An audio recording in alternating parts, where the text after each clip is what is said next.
Good morning, everyone. Just wanna give a testimony this morning. I was making a video last night, but somehow the video kind of was too long. You know what I mean? So it was excessively long, man. Where I couldn't really do much about it. But I decided to kind of just do a recording instead, and hopefully this one posts without me having to do any editing or anything like that. Anyway, this testimony is pretty much how God delivered me. Even since I was 9 years old, I wasn't a Christian then.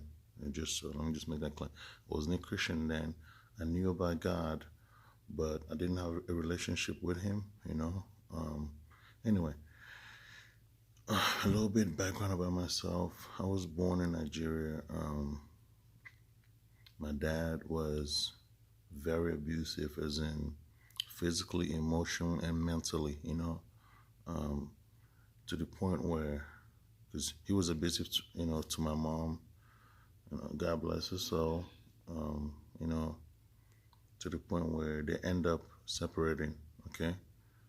So then all the abuse turned to me, okay? So it went on for several years, okay? But I'm just going to say it was the most wicked thing. There was no child protective services at the time. So I don't know if they have one right now. I don't know. There was no, kind of protection against children, from abusive parents, whatever. I don't know. Anyway, what happens is my dad, he was known in the state, right? In our state at the time, he was the managing director for the TV station there. So he's always on TV, so people knew who he was, But the funny thing is, he's like one person on TV in front of all these people, and then at home, he's like the devil, go figure. So this went on for a while. Part of the abuse had to do with, it's not even that I did anything, it's the fact that he just had, he grew this hatred towards me for some reason. I don't know why. But I know my mom used to bring us, snacks for lunch, for school when I was in elementary school. And he gets so agitated that my mom brought snacks for us, and I received it from my own mother, and I get beat up for that, okay? But he doesn't provide snacks, lunch, nothing. And when I was growing up, the school there did not give you lunch. You actually have to buy your lunch. He didn't give us money for lunch, nothing, okay? So you pretty much, by the time you eat breakfast at 5 something in the morning, almost 6 o'clock, you pretty much stayed hungry from then until close to 3, in the afternoon, okay? So go figure that, nothing. So I was so bony, guys, like literally, I was so skinny. I'm sorry, I woke up a few minutes ago.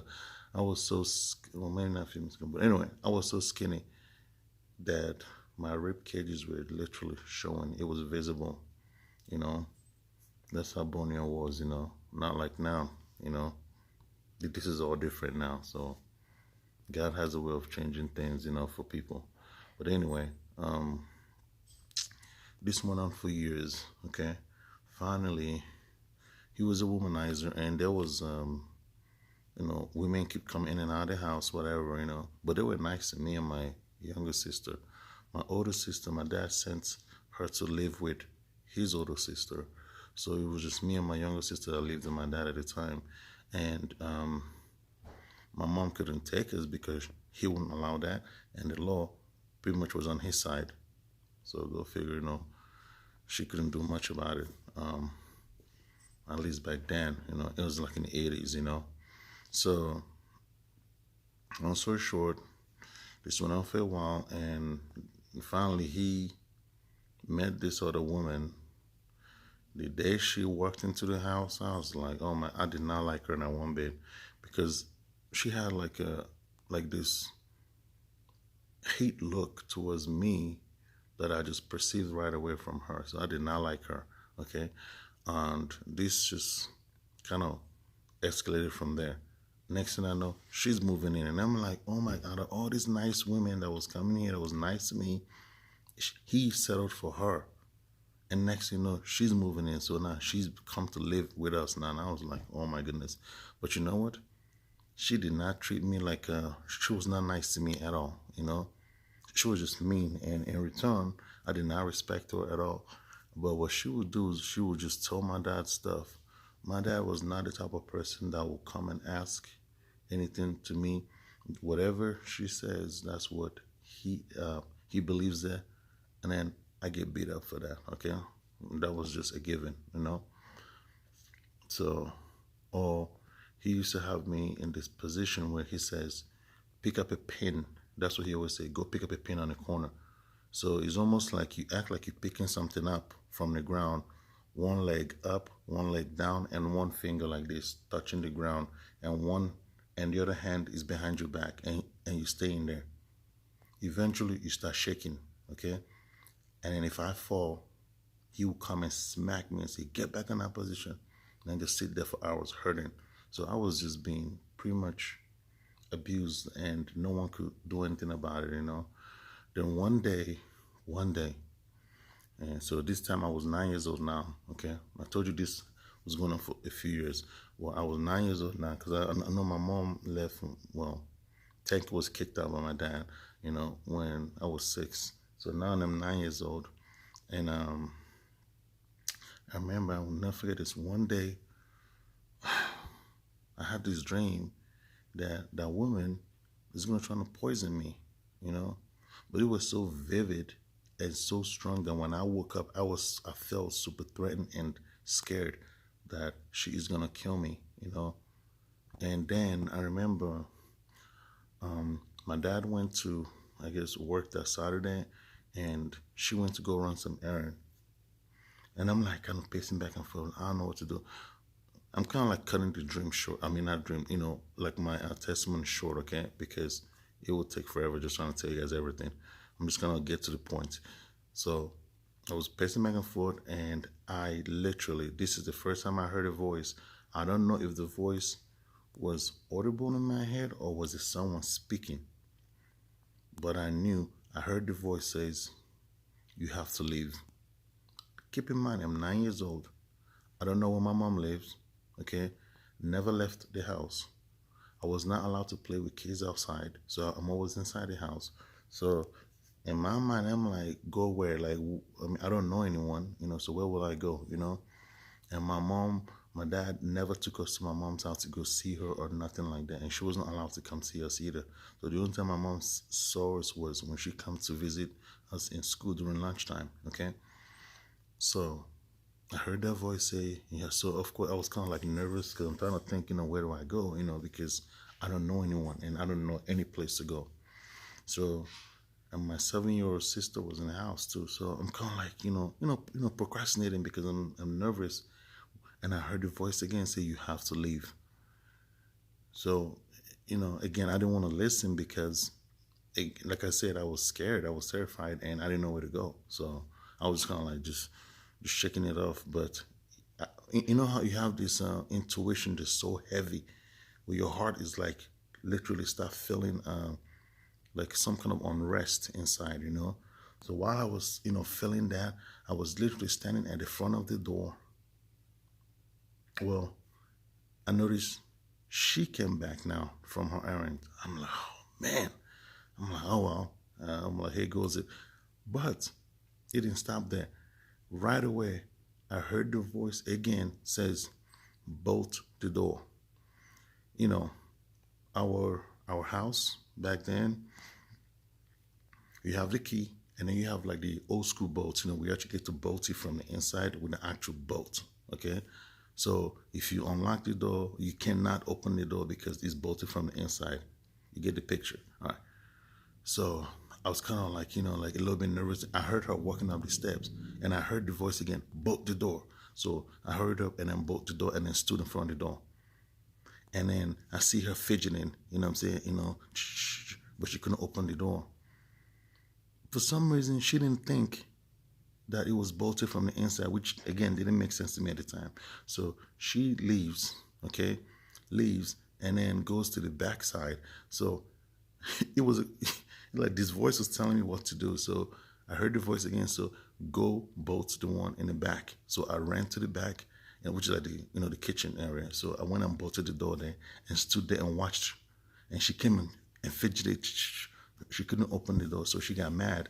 And at that point, she says, "Oh, I'm gonna go." 'Cause we have I guess our quote quote friend where we carpool every now and then. Sometimes their dad take us to school, and sometimes our dad take all of us to school, vice versa, pick up and all that. So they have the arrangements. Their dad, they're Muslims. Their dad. I don't, I don't remember where their dad actually worked, but their dad was good friends with my dad. So anyway, we go. She says, "Oh, I'm gonna go, to see if they went to the house." That's a couple blocks away from where we live, right? Which it didn't even dawn on me. Why would she even think that? You know what I mean?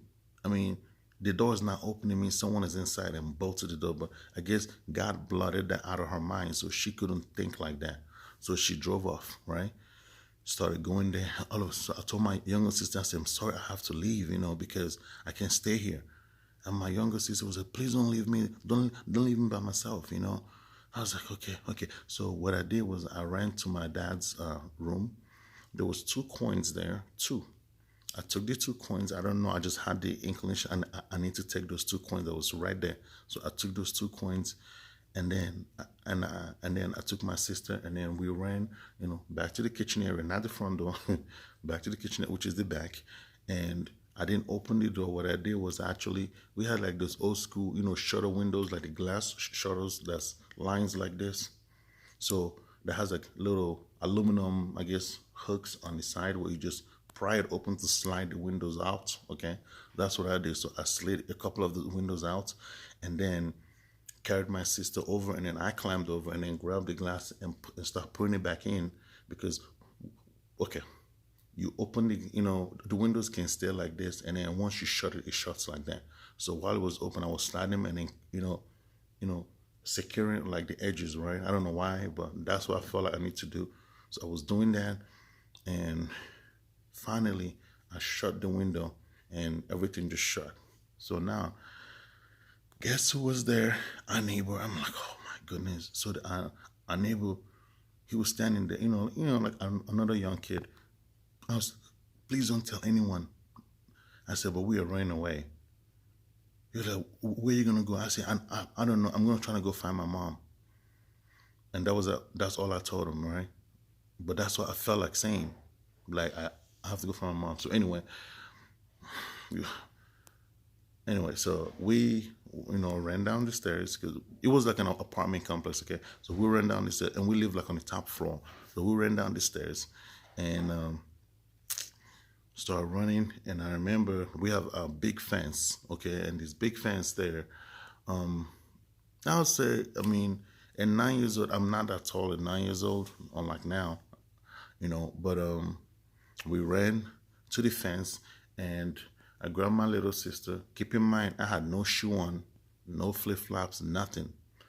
I just was bare feet running, okay, and my sister got, I guess, her flip flop. I had my little shorts and my Buck Rogers t-shirt because I remember I used to watch Buck Rogers when I was a kid. It's some kind of movie, but anyone that knows about Buck Rogers know what I'm talking about. That's an old movie. Anyway, I had a t-shirt, Buck Rogers t-shirt, and so I ran, and I helped my sister. I had the strength to help her, okay, lift her up enough so she could climb the fence and hold on. It was like a flat, top fence that separates our compound to the next compound over, which is the next apartments, buildings over there. So, and then she was there, so I was able to run and was able to jump and literally pull myself up. Never did push up in my life ever, okay? So where I got the strength, again, none of this was registering until after I started kind of processing things later on. Years passed. I started thinking about it, like, wait a minute, how did this happen? So obviously God was there, helping me throughout the whole, even the strength to be able to help my sister lift up and also help me lift up. and on that fence. So of course I jumped down on the other side of the fence. It wasn't too much of a jump down, but I was able to help my sister, and come down also and jump down, and then we started running towards the gate, of the other building, the other apartment complexes, towards the front gate. And while we were running there, all of a sudden I heard a voice that said, "Stop, stop." So I stopped and I held my sister back. And sure enough, there she go driving back, going back towards our, building. Okay. So I'm just kind of just waiting. And then I heard the voice again say, "Go, go." So I took my sister and we started running. Now, here's the problem. When we were running, it's like an open road, means anybody can see you. There's no place to hide. It's just you in the open. Okay. So you can imagine the sheer terror that was going through my head at that point, because I knew if my dad drove by, I'm a dead person. And if she saw me, the first thing she's going to do is call my dad, and I'm pretty much dead. Okay. So I was like, "God, please, please, please, please get us out of here. Please get us out of here. Even just any car, any bus, anything." Sure enough, while I was still saying that, I saw a bus coming. I don't know where the bus was going, but I knew we just need to get off the road. Okay. So we stopped the bus and then we jumped into the bus. Crazy thing, the 2 coins, I'm not told you, I took these two coins with the exact same change it will cost for me and my sister to be in that bus. So I gave them the 2 coins and then we went inside in the back. And the way the bus runs, it will do like its round and then end at a marketplace, like a major marketplace, and then redo the rounds all over again, all day until, their shift is over. So we just sat in the bus, probably like about a good 40, 45 minutes ride, all the way to the marketplace. And when we got to the marketplace, it was time for everybody to get off, like whoever's left on the bus. So I didn't want to get off because I didn't know where I was, okay? And neither was my, sister, so I was kind of holding her back. So the bus driver was like, "Okay, it's time to get off." I was like, "Can we please stay so you could go back around?" And he was like, "No, everyone gets off here. You have to get off here." So I was trying to beg this dude, man. He was like, "Nope." So we got kicked off the bus into this marketplace in the open market where I don't know where the heck, like open market is like where, it's not like here in the States, it's like literally open market means the market is outside. People, butchers, veggies, fruits, everything was outside market. Okay, it wasn't indoor, outside market. So you get a picture.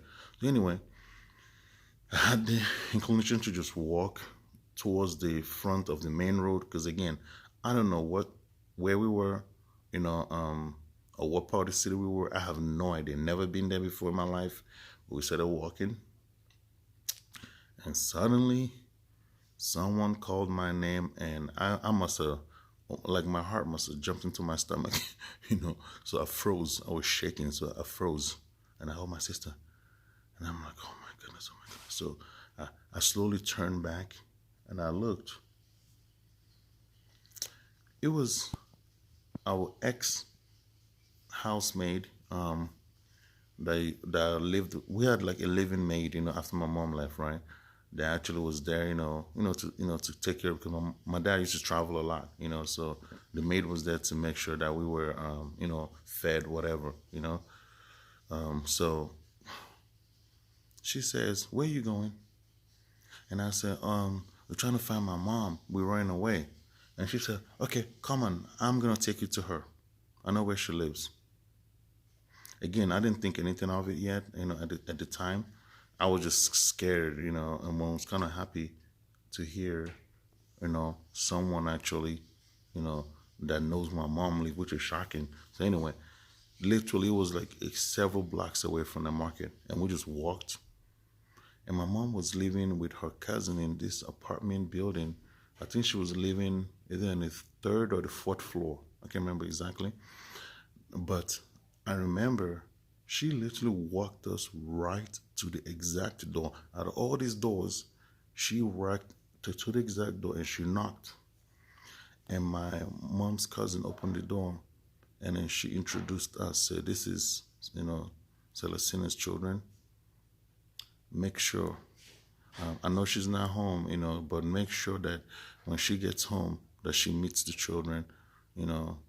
They're was something like they're gonna need her anyway, something like that. Okay. And then I remember she looked at me and said, everything is gonna be fine. Okay. And I was, oh, thank you. So of course my mom's cousin, let us in, so she left.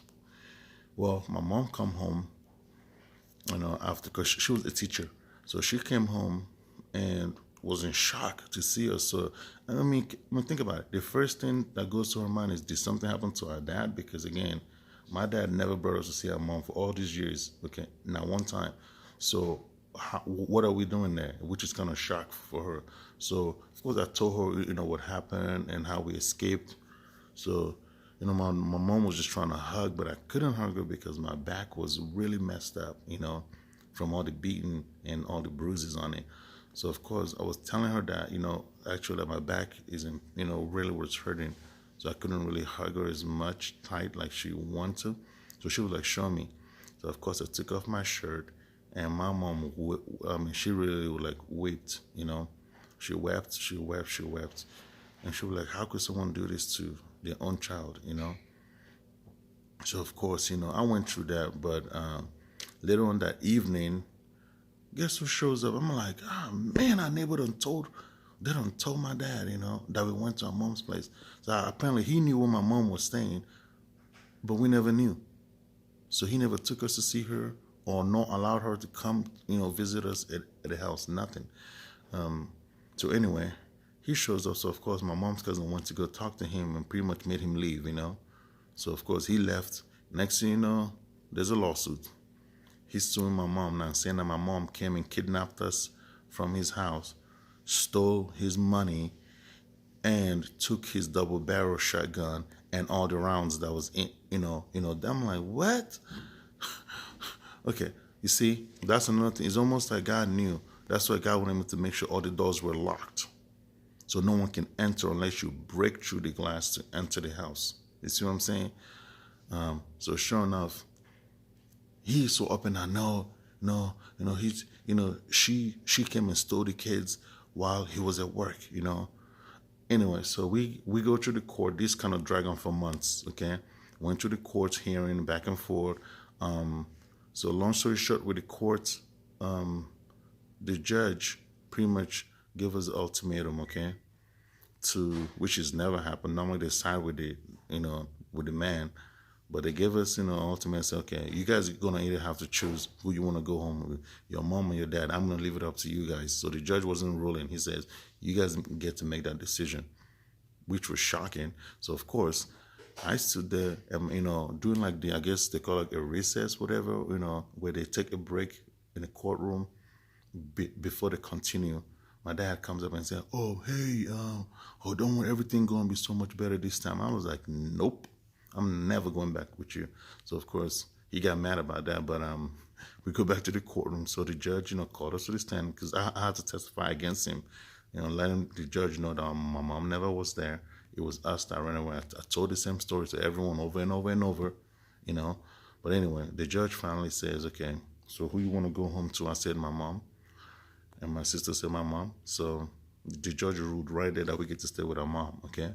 That was the end of it, at least I thought. Well, he got mad that he lost, so he kind of, I guess, what you call, distanced himself from us. Now, where he wasn't providing any help or nothing. Unfortunately, unlike here, you get to pay child support. Over there, they didn't make him pay child support for nothing, so he wasn't giving a dime to my mom to even take care of us, nothing. So my mom pretty much was taking care of us, with her, her cousin and stuff, So this went on for a bit. I mean, I was like emotionally kind of like messed up, with the whole incident. But so I kind of fell into the wrong crowd, there, okay? So I ended up living with my grandparents to the point where my grandparents go, okay, we can't take care of him because he got to go. So now I had to go live with my uncle, which is my mom's younger brother. And guess what? He was abusive just like my dad. Part 2. I wasn't allowed to play outside with the kids outside, okay? We always cleaning the house, taking care of him. He has a maid, but I was also treated like a maid, not even like a nephew, which is weird, So anyway, that was phase 2 of the abuse, and it began. So anyway, I was going to, now I'm in high school now, okay, like, or should I say, mm, you would call it middle school, but it's secondary 1, 2, 3, 4, 5, 6. So technically, it's middle school and high school mixed together. Okay, that's how it is over there. We call it secondary school. So I'm now in secondary school 1, and I remember, well, no, now secondary school 2 or 3 at that point. So I'm getting ready to go to high school version here in America, but it's still in the same school. Okay, so and we, everyone with school uniform. So at that point, like I said, I've been going through some abuse with my uncle to where, of course, I keep defying her, him, because he would say, "Don't play outside." Of course, I hear the kids, 'cause he live in this nice neighborhood too, this fat house, you know, it's pretty much like rich people that live in this neighborhood. And he was a businessman, so, of course, when he left, what do? I ran down the street, introduced myself to the other kids, and, we started playing.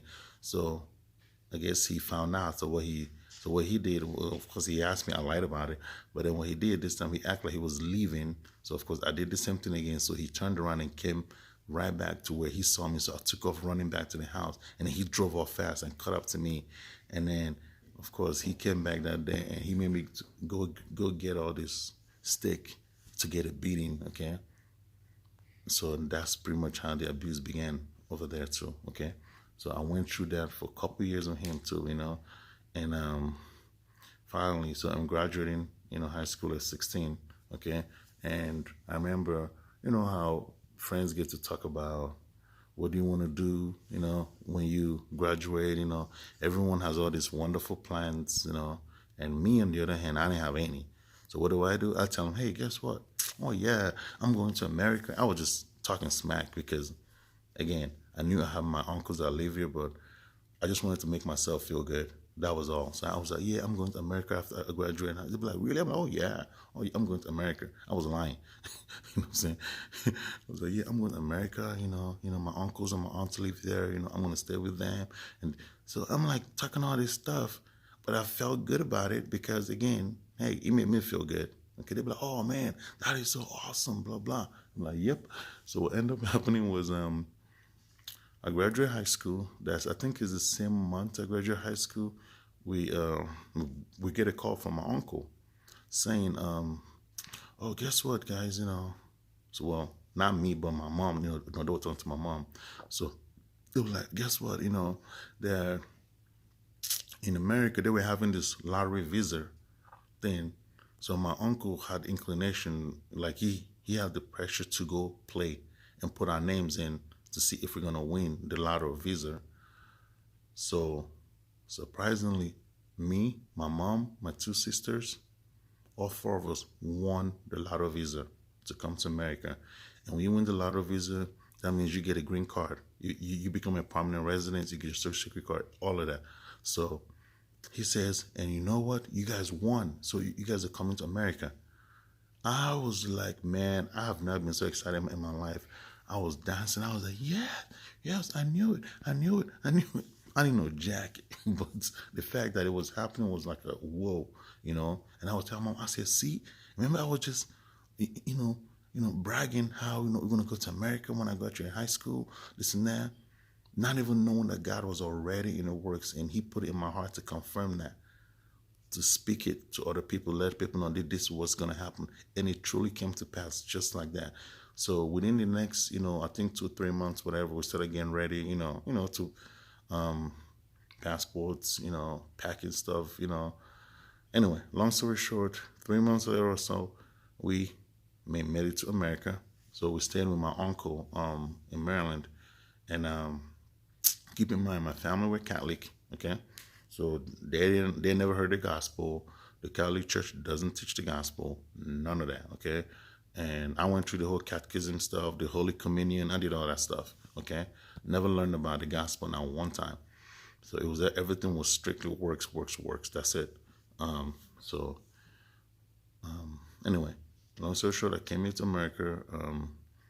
So even though I finished high school there, because my transcript took 2 years, to get here, well, we came here in 96. So okay, maybe not 2 years, like a year plus. It came like towards the end of 20, 97, right? So, but because I had to go back to school, I was put in ninth grade at 16 years old. And then the next year, I was supposed to go to 10th grade. That's when my transfer came in after summer, okay? And then I was put into 12th grade to graduate with a graduating class after that, okay? So I ended up graduating in 1998. But I've always wanted to go to the military. So, and just to prove a point, I chose the hardest one, which is the Marine Corps. So I went ahead and signed up. My mom didn't even know. I signed up, met with the recruiter, and I was working at McDonald's while I was in high school, trying to make some money. So, yeah, that's how my life began. But I never really still knew Christ, okay? Went through the whole Marine Corps, partied my life out. As a matter of fact, I chose to go overseas so I could stay away from family. There were some really bad things that I could just talk about, but I'm just not going to bash them. That's not what this is about. This is about the testimony of how God brought me from there to here, okay? So, yeah, that's how I ended up coming to America, okay? And then, I served, in the Marine Corps, got out. I'm a disabled veteran right now. I got medical discharge after 6 years plus, but everything is good right now. God's been so wonderful and just amazing. Now, how did I become a Christian?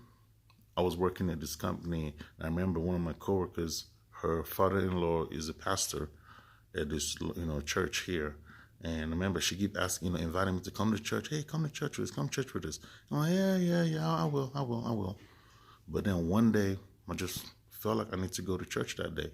So I dressed up, went to church, When I got to church, I remember it wasn't the pastor preaching. It was another, I guess, like the second pastor, whatever. He was preaching that day.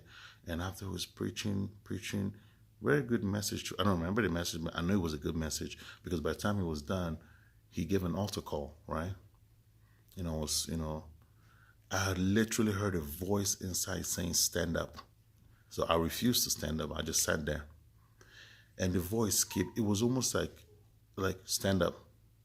Every other second, stand up, stand up, stand up, stand up, stand up. It kept happening over and over and over and over until eventually I'm like, okay. So I just stood up.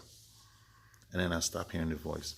That's when I went, and pretty much gave my life over to Christ. But again, I didn't understand salvation yet because it took several years. I always believed, you have to do something else, It wasn't just being a Christian. You have to do something else too, So this pretty much went on for several years now.